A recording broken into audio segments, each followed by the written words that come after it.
नमस्कार साथियों, Suryanagari unique law classes के यूट्यूब चैनल पर मैं डॉक्टर उर्मिला राठी आपका हार्दिक स्वागत और अभिनंदन करती हूँ। राजस्थान मेन वालों, RJS main and Gujarat main, GGS main, हम बात करते हैं आईटी एक्ट। आईटी एक्ट के अंदर कौन से ऐसे क्वेश्चन है जो मेन एग्जाम के लिए पढ़े जाए। वैसे आईटी एक्ट के अंदर मोटा मोटा 3 नंबर का क्वेश्चन बनता है, लेकिन आईटी एक्ट में एक प्रॉब्लम है, शॉर्ट नोट आते हैं 6 नंबर के। 6 नंबर के जो शॉर्ट नोट आते हैं वो डेफिनेशन क्लूज से आ सकते हैं।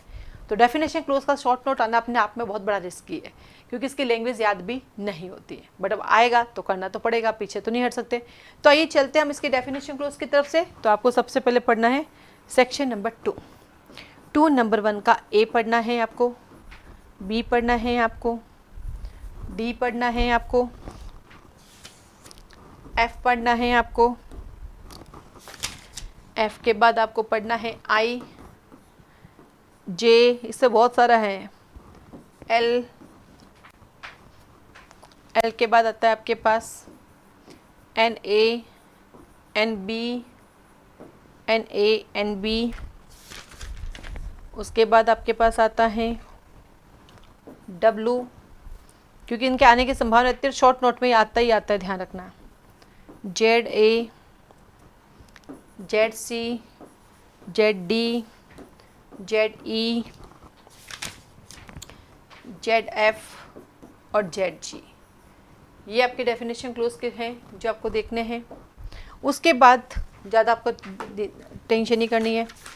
उसके बाद आप सीधा आ जाओ सब कुछ छोड़ते हुए सेक्शन 17 और 18, सेक्शन नंबर 17, 18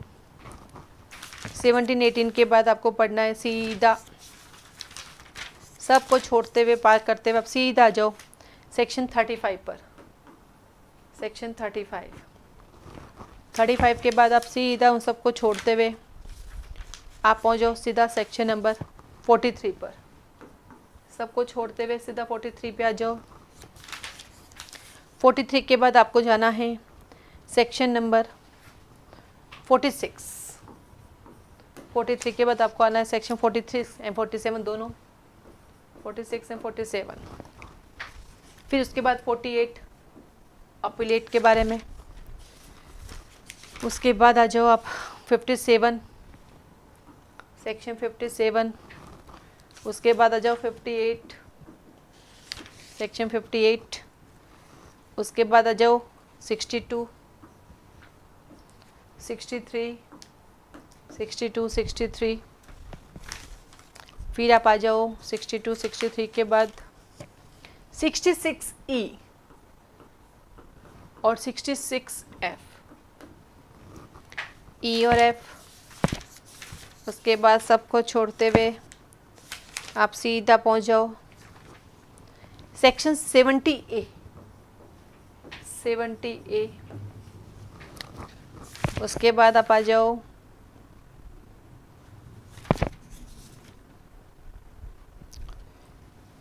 77 से लेकर 78 तक सारे, 77 से 78 तक सारे। उसके बाद आ जाओ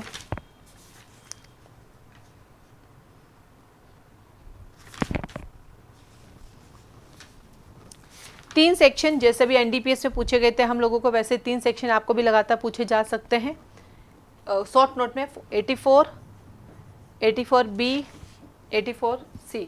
अभी हम लोगों के एडीजे में भी ऐसे ना एक सीरीज थी, एक साथ ही 4 सवाल पूछ लेते हैं, मतलब चारों को एक साथ ही लिख दिया था।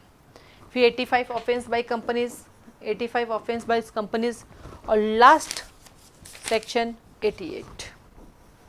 तो नहीं करते भी आपको कितने सवाल पढ़ने पड़ेंगे? 1 2 3 4 5 6 7 8 9 10 11 12 13 14 15 16, मतलब 16 सवाल तो मिनिमम करने पड़ेंगे, क्योंकि इनमें से आने हैं। इसके अलावा तो कुछ पढ़ने की जरूरत नहीं है। बट आपको लगता है मैडम मुझे इससे भी शॉर्ट पढ़ना है, मुझे इससे भी नहीं याद होता है, तो फिर 2 क्वेश्चन पढ़ लो। पहला डेफिनेशन क्लोज और सेकंड अपील का प्रोविजन, क्योंकि आरजेएस मेन में पहले भी अपील वाला आ चुका है। अपील कितने दिन में होगी, कहाँ होगी, कैसे होगी, ये आरजेएस मेन में पहले भी आ चुका है। तो आईटी एक्ट में आपको इतना पढ़ना है। आप सबको ऑल द बेस्ट, बने रहे हमारे साथ। वैसे और आपको जो है बहुत सारे एक्ट हैं जिनके क्वेश्चंस आपको ऐसे ही डे बाय डे मिलते रहेंगे। आप सबको ऑल द बेस्ट।